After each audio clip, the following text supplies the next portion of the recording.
Diga conmigo, la permanencia de la fe. Ese es el tema de esta hora. Lea conmigo, por favor, la epístola primera del apóstol Pablo a Timoteo. Y para ambientarlo un poco, capítulo 1, verso 18. Repito, primera de Timoteo 1, 18, terminal 18. Para ambientarlo, Timoteo es un hijo espiritual de Pablo. Esta no es una carta, oiga bien, que fue escrita a una iglesia.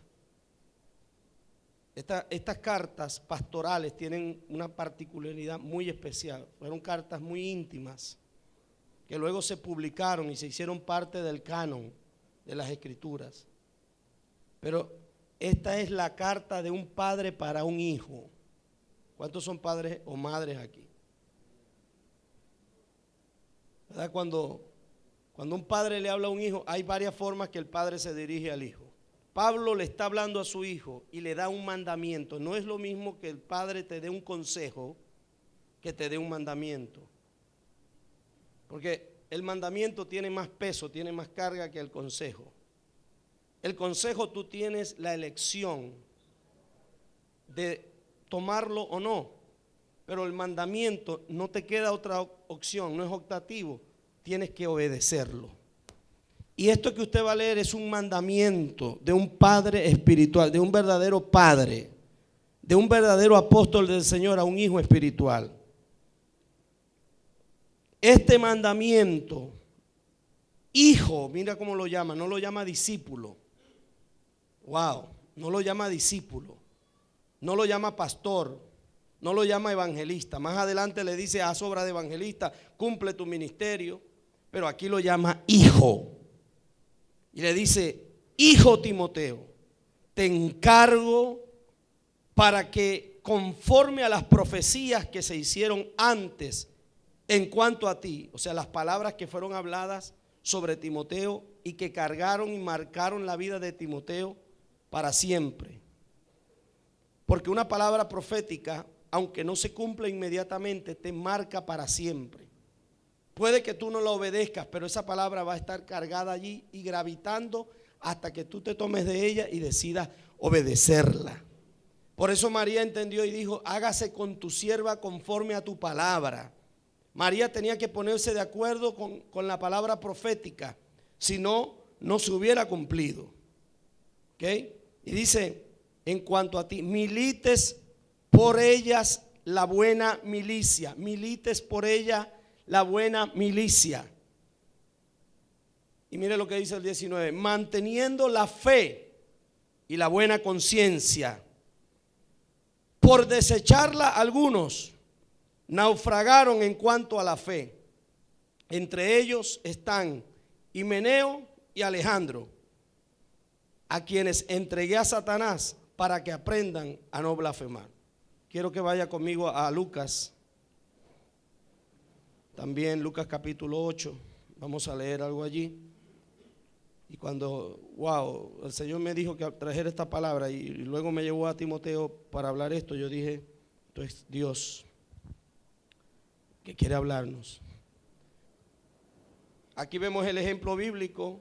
Pablo le está diciendo a Timoteo, su hijo, mantente en la fe, en otras palabras. Le dice, este mandamiento, hijo Timoteo, te encargo, para que se cumpla, en otras palabras, lo que fue profetizado sobre ti, manteniendo la fe y la buena conciencia. Entonces, manteniendo una buena conciencia quiere decir que yo no te voy a atracalear, yo no te voy a dañar, yo no voy a usar, sobre todo, y estoy hablando en mi caso específico, el don que Dios me ha dado como maestro o como ministro para sacar provecho de la gente en ninguna forma. ¿Me está escuchando?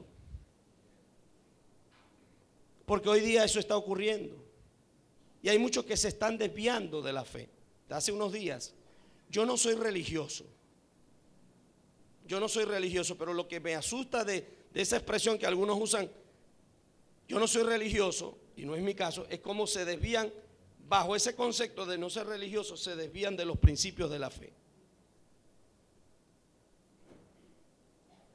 Por ejemplo, yo no considero y quizá por esto me vayan a echar cuchillo cuando alguno oiga o vea esto en otra parte, pero yo no considero que bailar es pecado, porque la música como música es música, y Dios le puso al cuerpo ritmo, por eso es que bailamos y danzamos para Dios.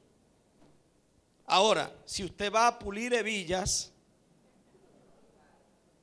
ya esa es otra cosa, como dice el guajirito. Esa es otra cosa, chique. Y también tenemos que ver que no toda la música edifica. O sea que hay que tener un equilibrio, porque no podemos ir a retroceder años atrás a ese mensaje de no vaya a la playa porque la playa es del diablo. No vaya a tal parte porque eso es del diablo. Sabemos que el diablo o Satanás está detrás de este sistema. Pero eso no nos debe asustar, porque el sistema y el reino donde nosotros nos encontramos es superior al sistema satánico. Ya no estamos bajo ese poder. Si desarrollamos una conciencia de hijos, sabemos que Dios está con nosotros. Tenemos que tener cuidado, sí, porque el apóstol nos exhorta a no ignorar sus maquinaciones.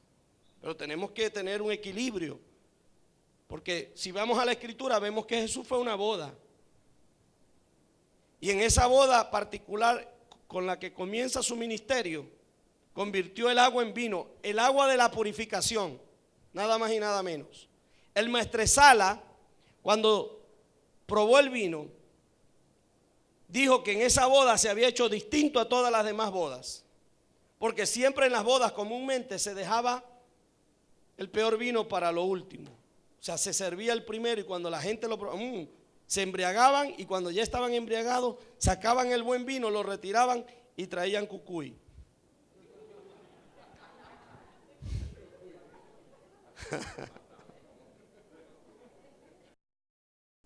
Eso quiere decir que lo que Jesús hizo, la transformación de esa agua en vino, era vino, punto. Porque si no, el maestro de sala no hubiera. Ahora, una cosa es que usted vaya a un restaurante y se siente, y para comer una carne o un pescado, usted pida un vino según la carne que va a comer y lo acompañe y disfrute, un brindis. Eso no es pecado, hermano. Porque una cosa es que uno no sea religioso y otra cosa es que uno se convierta en un delincuente espiritual, en un choro espiritual. ¿Aló? Usted y yo no estamos exentos que en algún momento cosas comienzan a mezclarse con nuestra fe. Pablo le dijo a Timoteo, además de esto que leímos, más adelante le dice: cuídate de ti mismo y de la doctrina que predicas. Tu peor enemigo tú lo puedes encontrar en tu casa cuando llegues. No es el diablo, no es tu vecino, no es tu hermano que está sentado a tu lado. Cuando llegues a tu casa hoy, busca un espejo y míralo. Allí está siempre. Siempre está contigo. Camina contigo, va a todas partes contigo. Se acuesta contigo, se levanta contigo, se baña contigo. Eres tú mismo.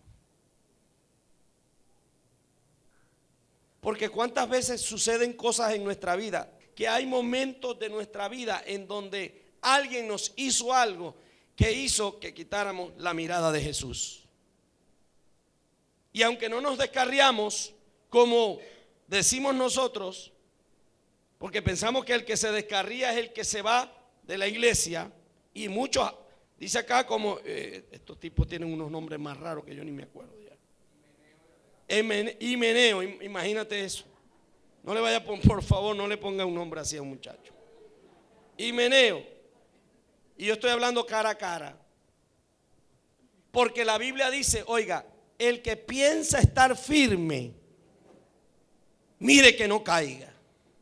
Los ministerios fueron dados para perfeccionar a los santos, para que no sean niños fluctuantes.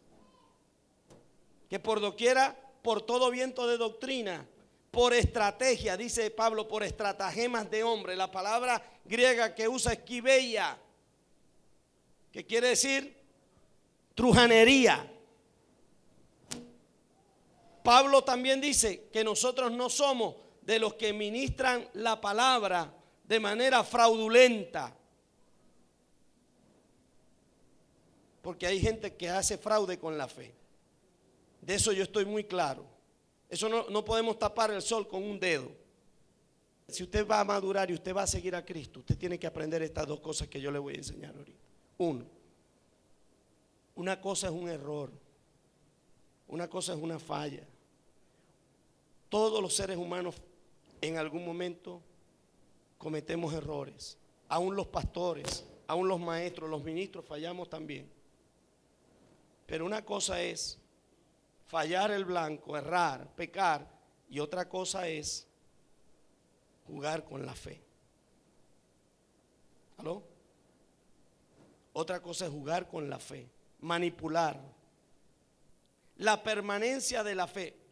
Vaya conmigo a Lucas y le voy a relatar una historia porque me llama la atención. Mire cómo dice el apóstol Pablo, hablando de Himeneo y Filete, dice: por desecharla, algunos naufragaron en cuanto a la fe.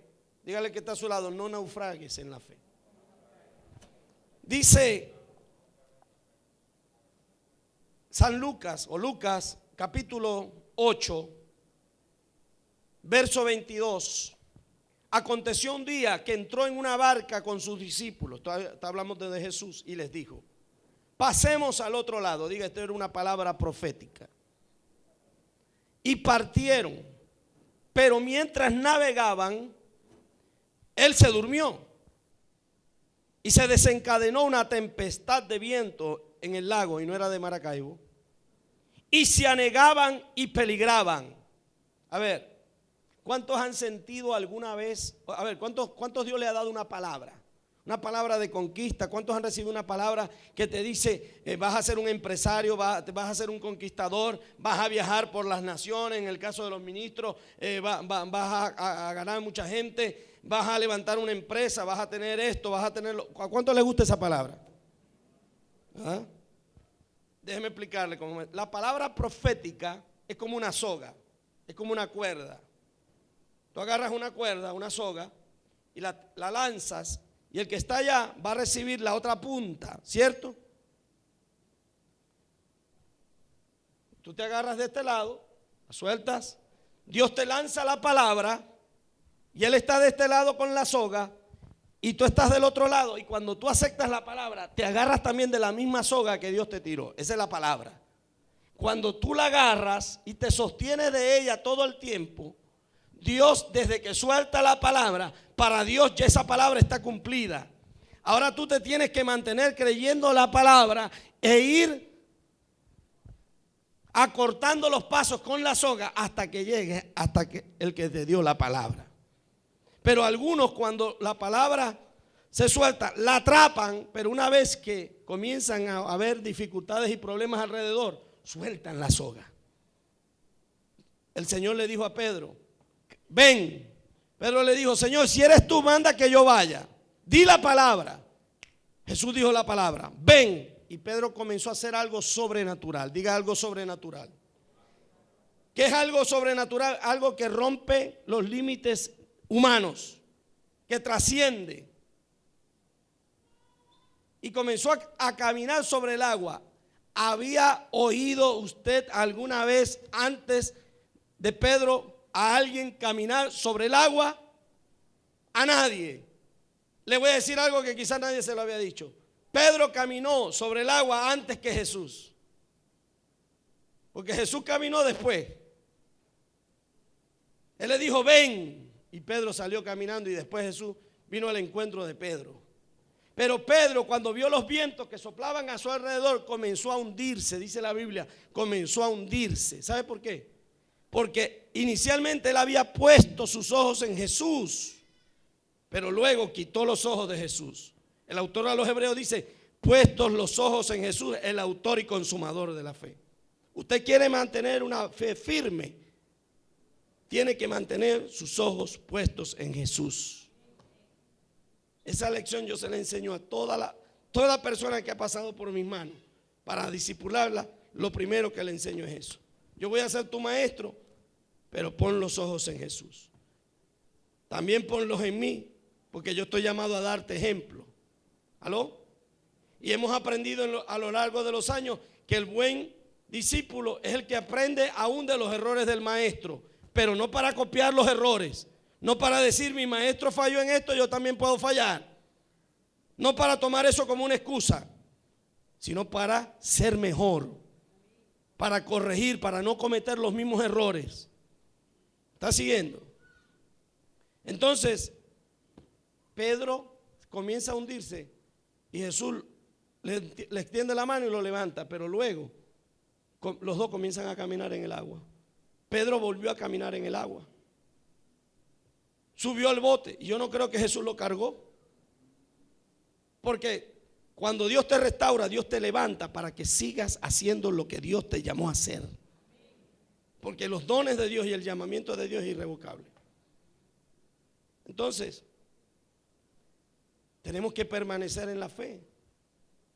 ¿Cuántas veces ha oído usted la expresión, por ejemplo? Yo me acuerdo que yo antes leía mucho la palabra. Eso quiere decir que ahora no la leo. ¿Ah? Hay gente que se ufana de lo que hacía. Tenemos que renovar la fe, porque a veces la fe se nos escapa. Y aún dentro de la iglesia.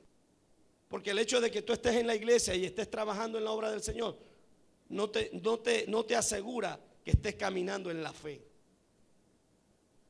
Y vamos a redefinir un poco lo que es la fe. Libro de Hebreos, capítulo número 11. Usted conoce ese capítulo como el de los héroes de la fe. Pero tenemos que redefinir algunas cosas allí. ¿Qué fe? Es la certeza de lo que se espera, la convicción de lo que no se ve. Por ella alcanzaron buen testimonio los antiguos. Pero luego dice claramente, el verso 3, por la fe entendemos que el universo fue hecho por la palabra de Dios, de modo que lo que se ve fue hecho de lo que no se veía. Eso nos define más o menos lo que es la fe. Pero yo quiero que vaya al contexto, capítulo 10 de Hebreos, verso 35. Dice, no perdáis pues vuestra confianza, que tiene gran recompensa. Porque llega un momento de la vida, oiga, mire lo que dice el 34, porque de los presos también os compadecisteis y el despojo de vuestros bienes sufristeis con gozo, sabiendo que tenéis en vosotros una mejor y perdurable herencia en los cielos. No perdáis pues vuestra confianza, que tiene gran recompensa, pues es necesario la paciencia para que, habiendo hecho la voluntad de Dios, obtengáis la promesa. Oiga, Dios no dijo que era fácil, va a haber lucha. Pablo habla de la fe y dice que cuando todavía no había alcanzado el último peldaño de su vida, dice, no pretendo haberlo ya alcanzado, hago una cosa, me olvido de lo que está atrás y me extiendo a lo que se está adelante. Pablo le dice a Timoteo, pelea la buena batalla de la fe, echa mano de ella. Oiga, esto es una lucha constante y la lucha no es contra el diablo, porque a los demonios es fácil identificarlo, las tentaciones también. ¿Sabe qué es difícil identificar? Los enemigos que se levantan internamente a través de pensamientos en nuestra mente, porque a eso no los vemos. Los demonios si se meten y como algunos dicen, tiran una cosa en la casa, uno dice, eso es un demonio. ¿Aló? Si viene una tentación, usted sabe, usted la identifica. Si te presentan un negocio fraudulento, el corazón te palpita más rápido, el Espíritu Santo te dice, no te metas ahí. Eso es fácil identificarlo. Esos enemigos se identifican rápido. Pero hay algunos que viven dentro de nosotros, que a veces dejamos colar, como la falta de perdón, como la amargura, como la frustración, porque ya tengo cierta edad y no me he casado. ¿Aló? Y antes era una guitarra, pero ahora parezco un guitarrón. Antes era un galán, ahora soy un galón. ¿Y quién podrá defenderme? ¿Ah? Y se comienzan a levantar enemigos internos, frustraciones. Por eso la palabra en Proverbios dice: sobre toda cosa guardada, guarda tu corazón. Guarda tu corazón. En otras palabras, protégelo. La gente le pone multilock a la casa, le pone seguros a los carros, le pone cuanta cosa a donde viven y a los automóviles. Y sobre todo en esta ciudad yo veo como la gente vive pendiente. ¿Dónde dejo el carro? ¿Cómo lo pongo? Viven cuidando todo. Y aún las cosas materiales, cosas que tenemos en el hogar. Hay cosas que tienen un lugar especial en la casa. Nadie toque eso. Pero pocos se preocupan de cuidar el corazón. David dijo en el Salmo 139, se hizo un electrocardiograma espiritual y dijo: examíname, oh Dios, y pruébame y conóceme, a ver si no hay camino de perversidad en mí, para apartarme del Dios vivo. Wow. Eso es deseo de continuar. Eso es deseo, y todos en algún momento tenemos que exponernos a la lupa de Dios. Vaya conmigo allí de nuevo a Lucas capítulo 8 y dice que Jesús le dijo: pasen al otro lado, y partieron, pero mientras navegaban él se durmió y se desencadenó una tempestad de viento en el lago y se anegaban y peligraban. Vinieron a él y lo despertaron y le dijeron: maestro, maestro, que perecemos. Oiga, ¿cuántos Dios les ha hablado? ¿Cuántos Dios les ha ministrado? ¿Cuántos Dios les ha dado una palabra? Y después, porque Dios es así, mire, Dios te dice que te va a hacer millonario o próspero cuando estás en la peor crisis, cuando no tienes. Y ese día salió harina pan, pero tú no consigues, pero ni para comprar un paquete. Ese día estaba la cosa ahí, pero tú no tenías para alcanzarlo. Y Dios te habla en el peor momento, porque Dios te quiere que agarres la soga y que te aventures a llegar a donde Él está. Porque la meta es llegar a donde Él está. Porque si tú estás donde Él está, todo lo vas a poder en Él, que te fortalece. Y le dijo: vamos al otro lado.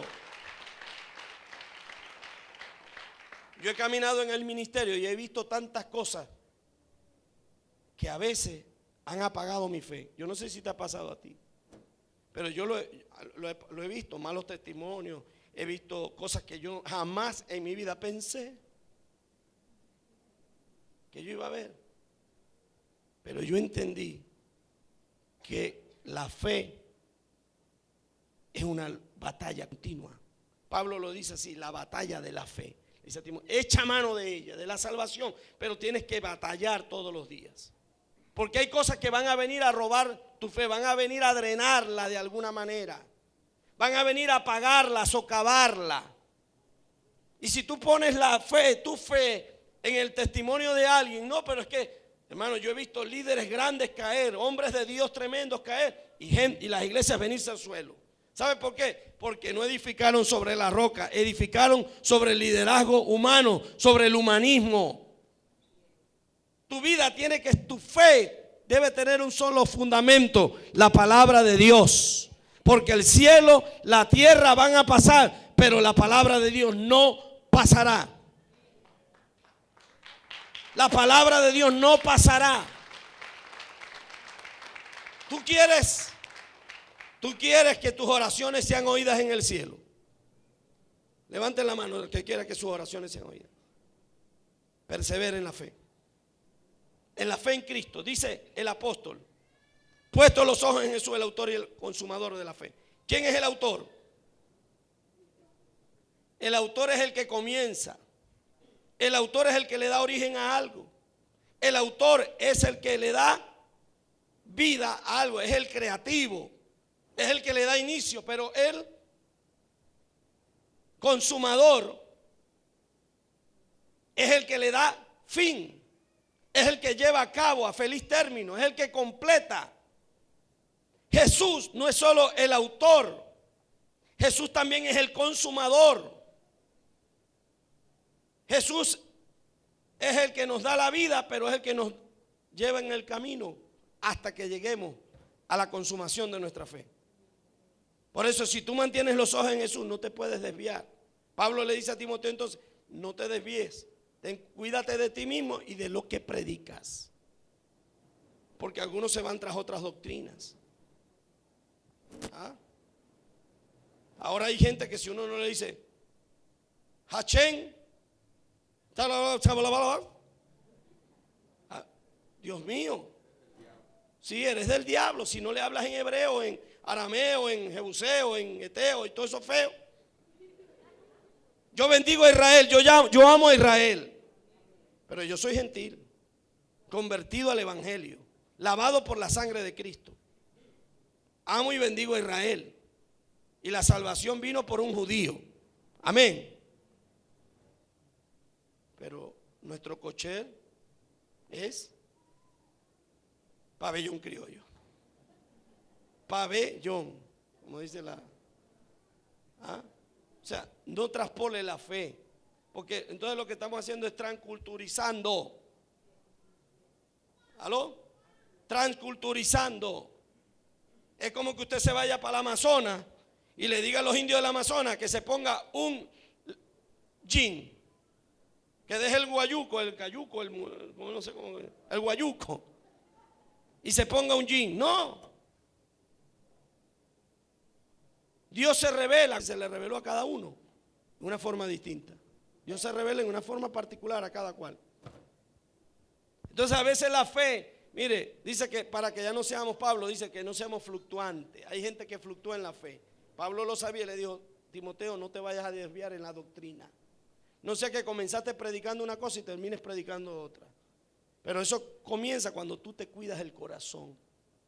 Levántese todas las mañanas, chequese el corazón a ver si no hay alguito por ahí que lo esté desviando.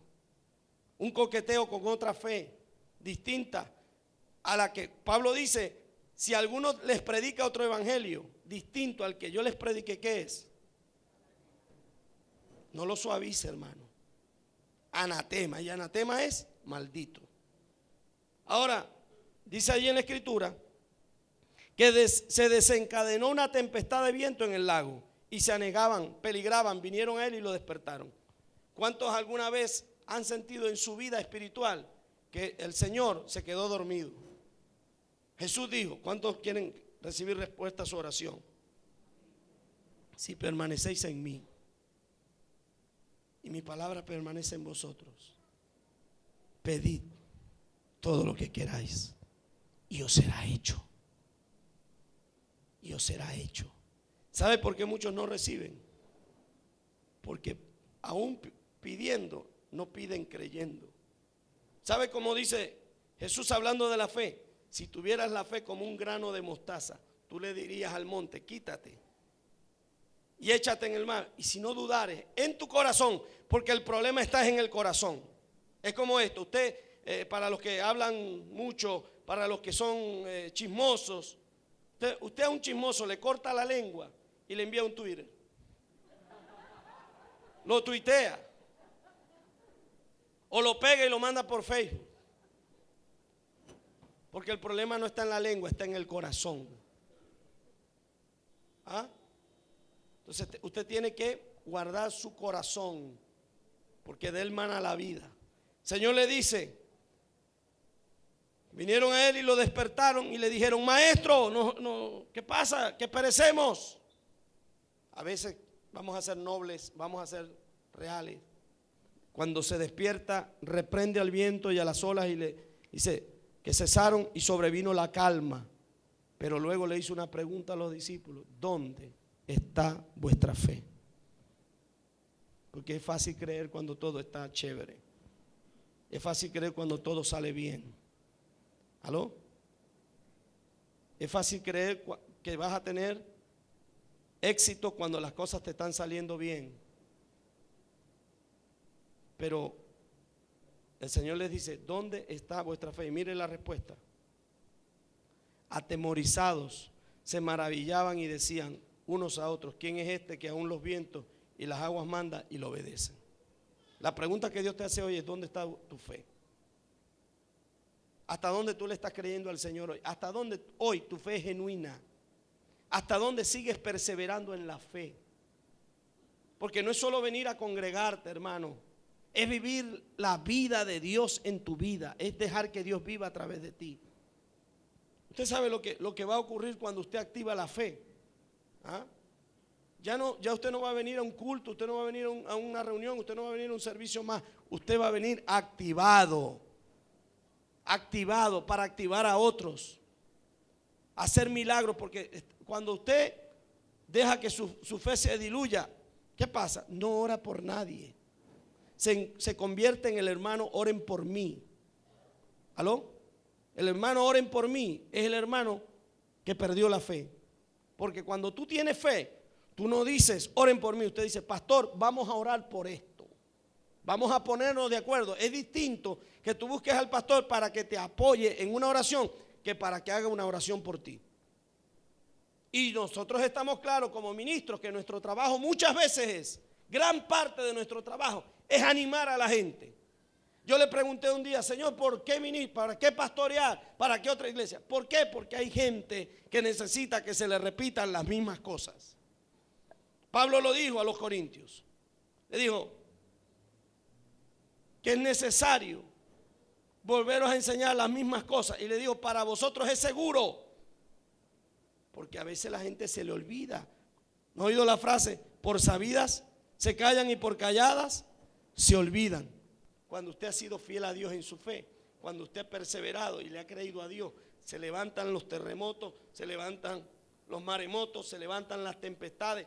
Me llama la atención que en el texto en griego dice que se levantó una mega tempestad. Lo que los discípulos estaban enfrentando no era cualquier cosita, era una mega tempestad, era una cosa estruendosa. Pero cuando Jesús calmó el viento, la Biblia dice que hubo, en el griego, que hubo una mega calma. O sea, tan grande fue la tragedia, tan grande será la bendición que viene después de la prueba.